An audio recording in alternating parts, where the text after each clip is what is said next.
Welcome. I'm Jan Marini, the founder of Jan Marini Skin Research. I am here with Megan, and Megan is actually a newly graduated RN. Yeah. And she's here for her consultation.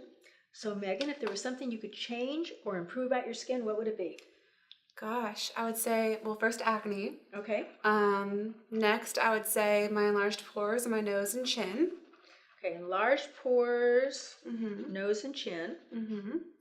I would say my under eye area for a 23-year-old, I would say is probably not normal as far as the dryness, the puffiness, the dark circles. Okay. Yeah. Anything else? Let's see. The discoloration, I would say I think because I'm so pale and I do tend to have redhead tendencies of, being very red on occasion. Okay.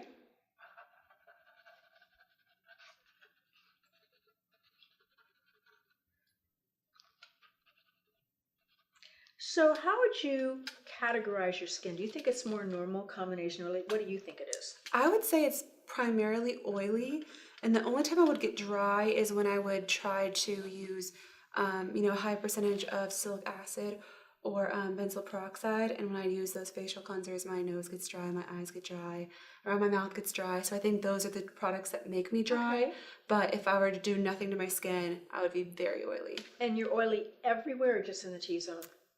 I would say mostly in the T-zone, but I've noticed in flash photography, I have a lot of flashback within my cheek area too. Okay, so at the end of the day or during the day, do you feel like you have to blot your cheeks? Does it look oily?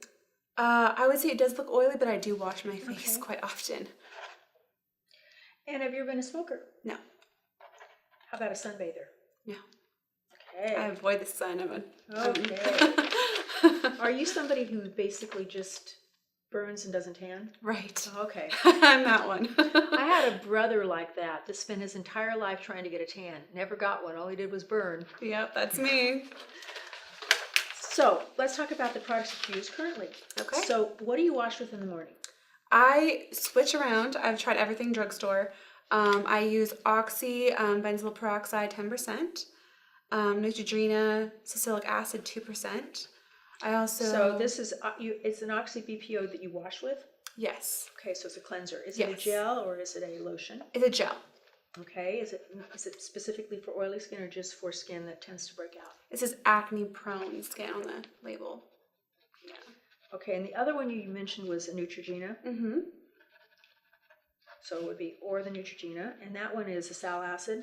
Yeah, it's salicylic acid 2%.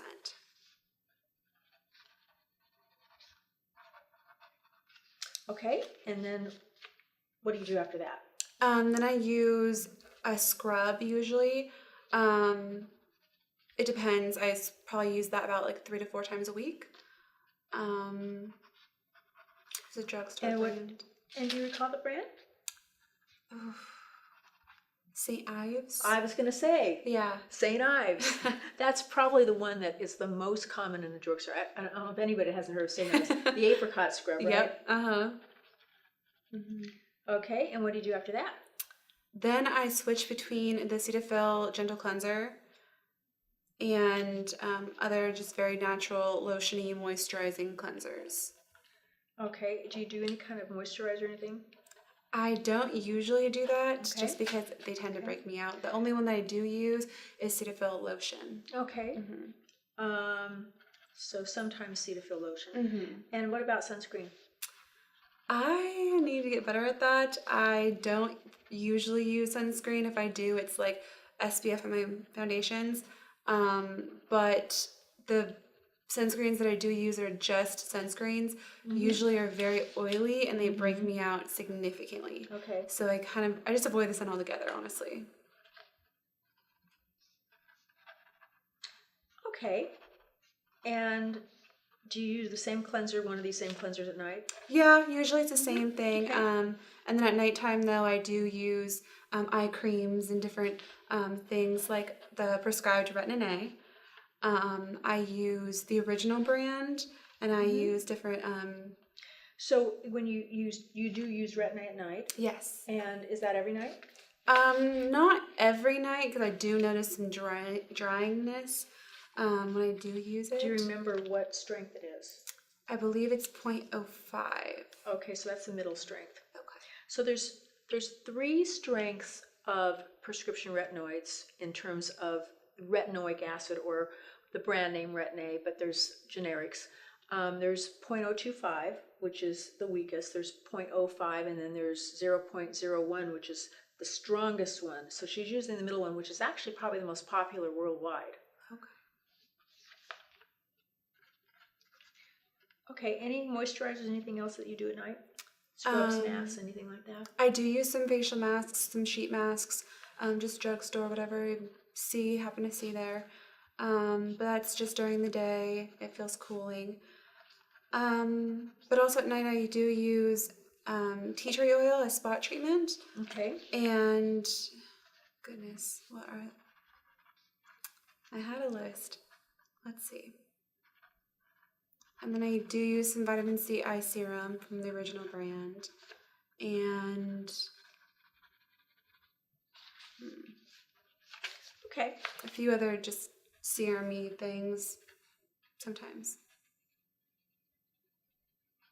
Okay.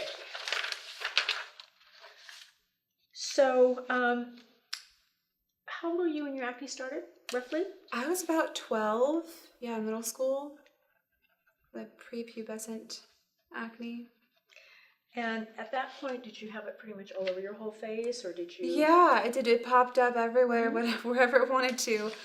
Just very, superficial, but definitely that common acne problem for that age.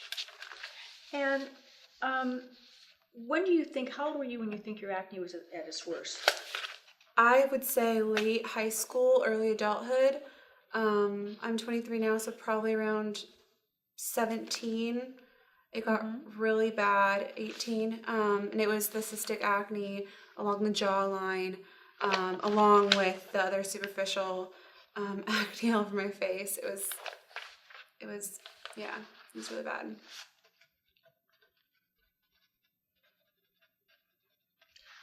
What do you do that you think makes your acne worse, and what do you do that you think makes it better in terms of products or anything like that?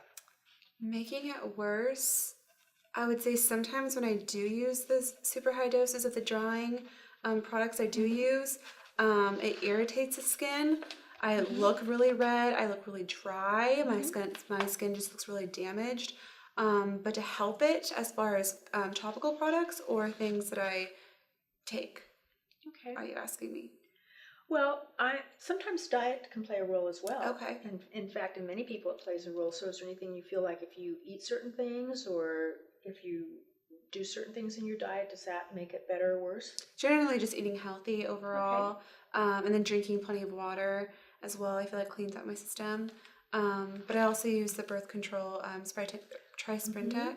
And actually, she mentioned that before we went on camera. And I really need to look that up, because I'm wondering if it has a spironolactone derivative in it, which is very, very helpful for acne. And there are some birth control pills that do. So that's some birth control pills, by the way.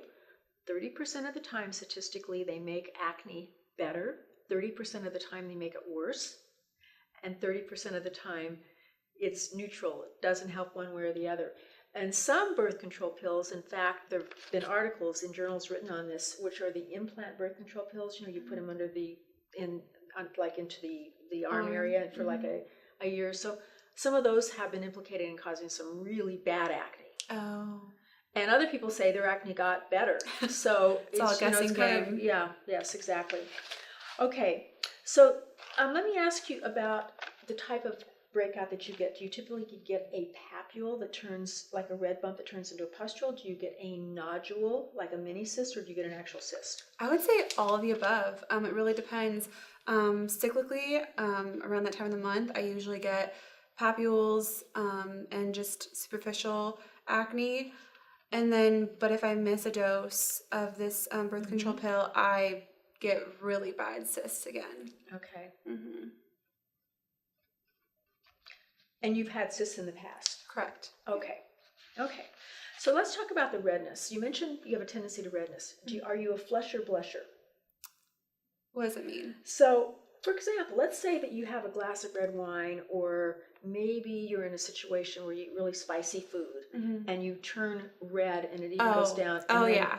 Okay. I'm one of those people that I start laughing, I get nervous, I turn red. If I touch my skin on my chest, you'll see a line. I am definitely a flusher. Okay.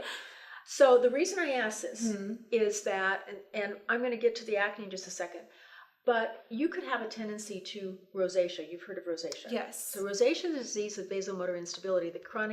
It's a chronic inflammatory disorder, and the characteristics of rosacea that we associate with rosacea is their skin is red.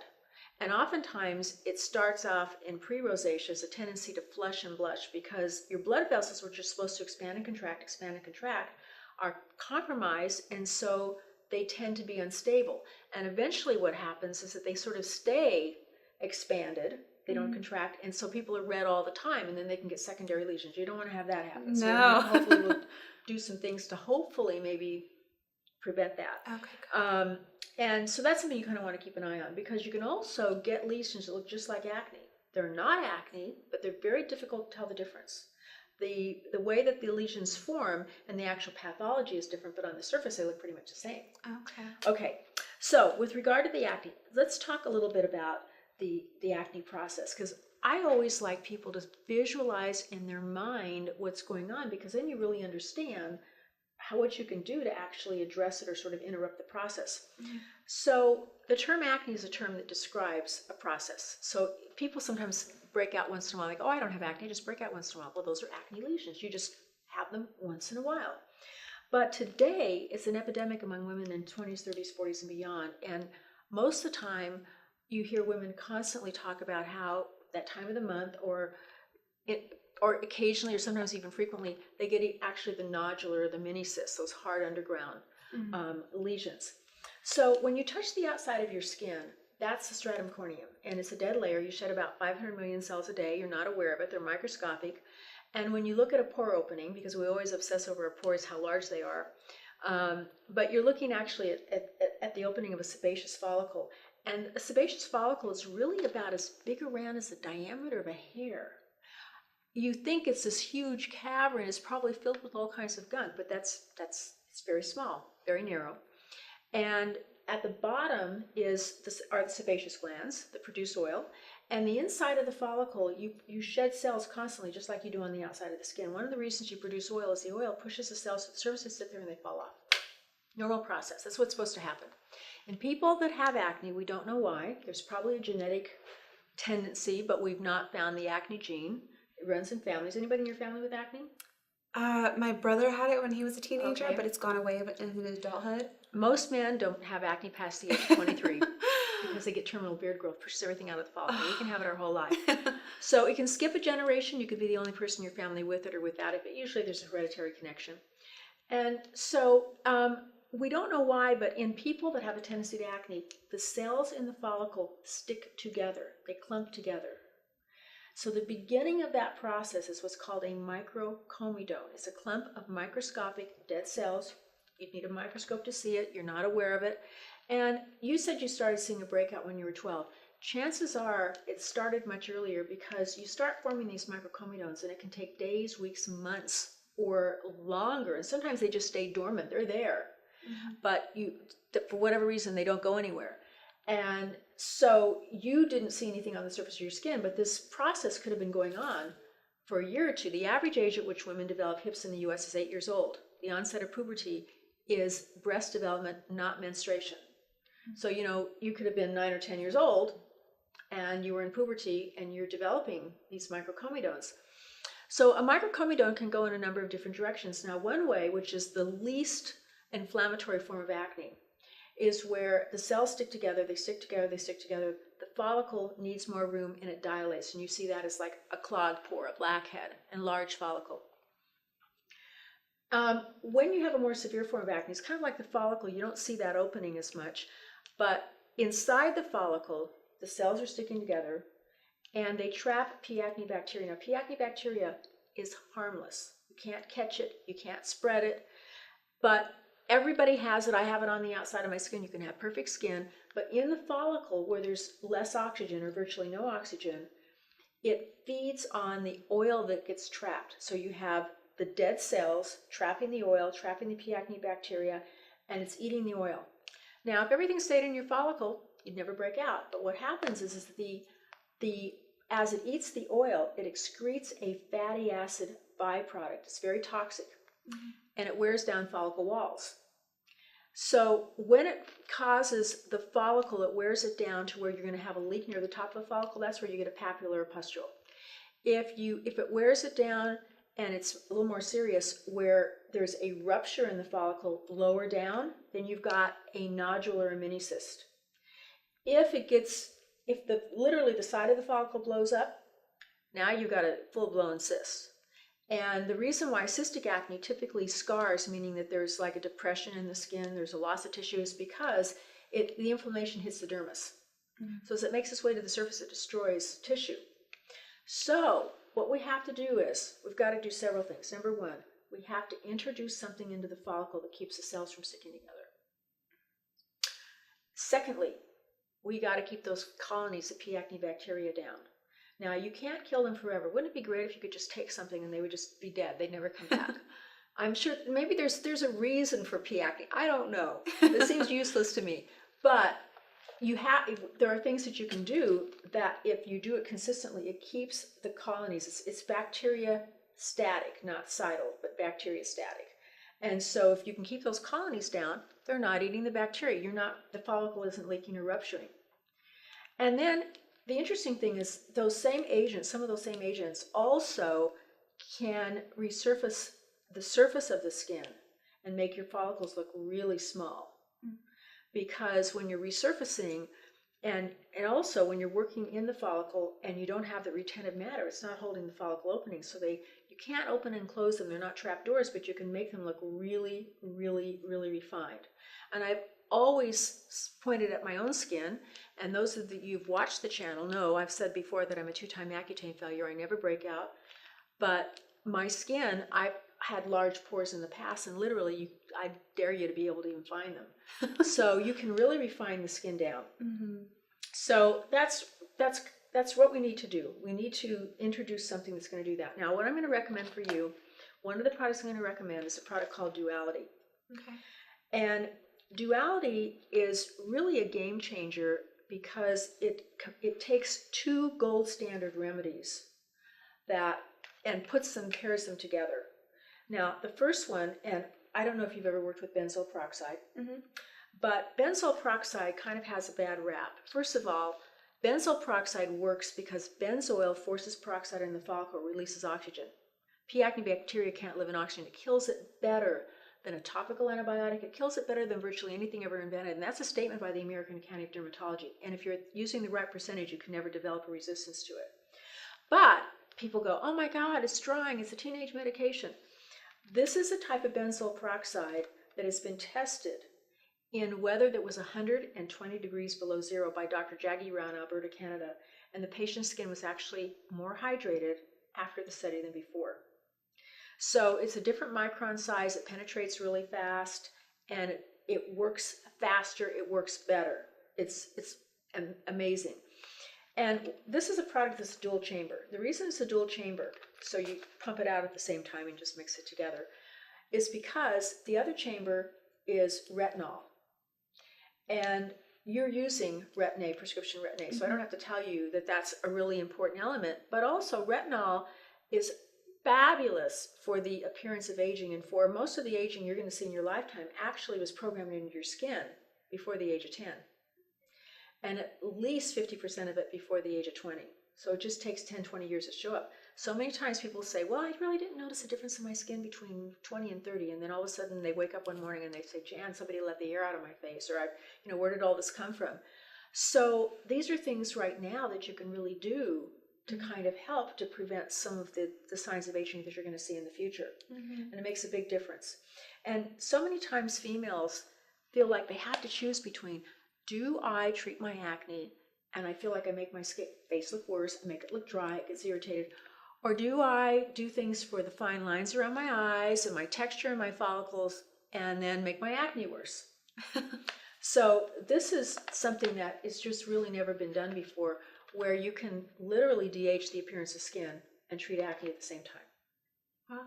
Okay, so that's going to be the primary part of your program.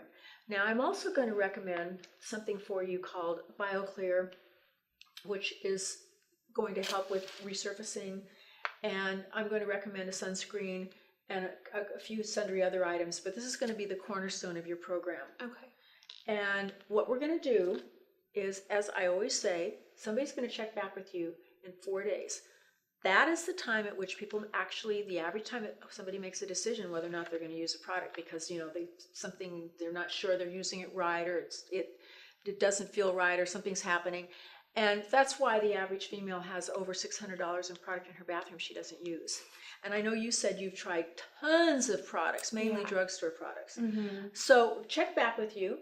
And then what we're going to do is continue to work with you, because your skin could change. Well, what if your skin gets really, well, we shouldn't say what if. When your skin gets really clear, you might have other concerns. You might say, well, gee, maybe I have discoloration, or I have other issues that I want to address. And seasons change and the weather changes. Right now, in the summertime, I'm sure your skin is at its oiliest, most likely. And so we want to continue to work with that, because I always say, even if you tell me a month or 2 months from now, this is the best my skin has ever been, I can get it better. Okay? Okay. You excited? I am very excited. Okay. Well, thank you so much for watching. Please subscribe, and I'll see you again next time. Bye.